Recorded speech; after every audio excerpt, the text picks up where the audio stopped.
হাঁসের মাংস দিয়ে মুড়ি ভর্তার টেস্টই অন্যরকম, সেটা না খাইলে বুঝাই যাবো না। হ্যালো গাইস, আসসালামু আলাইকুম। আজকে আমরা হাঁসের মাংস দিয়ে মুড়ি ভর্তা বানাইছিলাম, তো সেই লেভেলের টেস্ট হয়েছিল। অনেক মজা করতেছিলাম সবাই মিলা। তো আমার অনেক বেশি মুড়ি খাইতে মন চাইতেছিল। ভাইয়ারে বলছিলাম যে ভাইয়া আমার মুড়ি খাইতে মন চাইতেছিল, তো উনি নিচে যে আমার জন্য মুড়ি কিনা নিয়ে এসে, মানে বানানো মুড়ি না, আমার জন্য এমনিতে মুড়ি বানাই কিনা নিয়ে এসে। তো বলতেছিল এগুলা বাসার মধ্যে আমরা সবাই মিলে বানাই খামো হাঁসের মাংসের ঝোল দিয়া। তো মশলা টশলা সব নিয়ে আসছে, তো উনি বানাইতেছিল, আমি ভিডিও করতেছিলাম। তো কাঁচামরিচ পেঁয়াজ কাটতে দিছি, তো উনি সুন্দরভাবে তেল দিয়ে সরিষার তেল দিয়ে মাখাইছিল। হাঁসের মাংস দিয়ে দিছিল, তারপরে এখানে দিছিল বোম্বাই মরিচে আচারের তেল, যেটা খুব সুন্দর ফ্লেভার আছিল। তো গাইস, এত বেশি টেস্ট হয়েছিল, দোকানের মুড়ির চাইতেও বেশি টেস্ট হয়েছিল। তো গাইস, ছোটবেলায় অনেক বেশি আমি এই মুড়িটা বানাই খাইতাম। বাসায় যখন ছিলাম ভাইয়ারা আমরা সবাই মিলে, আব্বু সবাই মিলে আমরা এই মুড়িটা বানাই খাইতাম।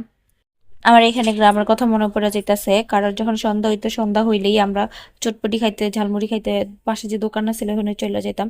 তো গাইস, আমি যখন বাবার বাসা যাব তখন আপনাদের সাথে চটপটির দোকানের একটা ব্লগ শেয়ার করব। খুব সোন যাওয়া হবে বাবার বাসায়, তো গেলে আপনাদের সাথে শেয়ার করব। তো গাইস, এই ঝালমুড়িটা দোকানের ঝালমুড়ির চাইতে অনেক বেশি মজা হয়েছিল। এখানে আমাদের বাসার যে এই ছোট সদস্যগুলো আসলে দেখেন গাইজ, ওরা কেমন করে খাইতেছিল। তো এত বেশি ঝাল হয়েছিল, ওরা মুখে দিয়ে পানির লেগে দুধ দিছে। তো আমি তো খুব হাসতেছিলাম যে ঝাল হয়েছে, তাও ওরা মানে শখ করে খাইতে গেছে, কিন্তু খাইতে পারলো না ঝালের জন্য। তো আমি আবার খাইতেছিলাম।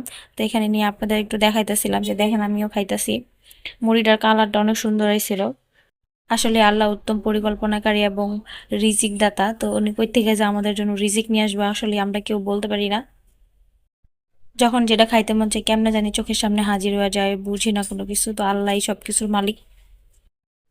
সবাই মিলে বৈশা খাওয়ার যে মজা, সেটা আসলে বইলা কখনো প্রকাশ করা যাইবে না। আপনারা যারা যারা বাসার সব ফ্যামিলি মেম্বার গো নিয়ে খান, তারা আসলেই বুঝবেন যে সবাই মিলে একসাথে বৈশা খাওয়ার অনেক বেশি মজা থাকে।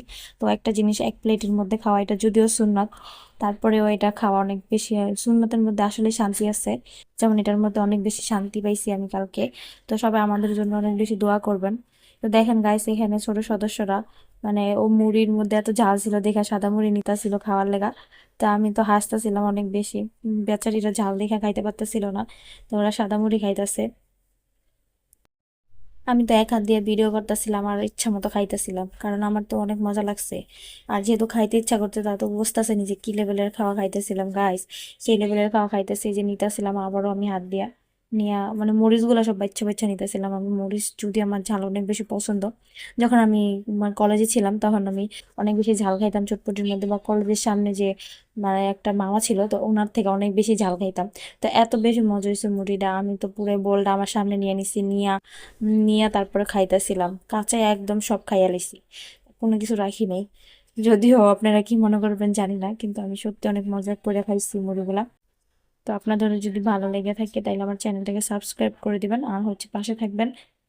আর কেমন লাগলো কমেন্টে অবশ্যই জানাবেন। আল্লাহ হাফেজ।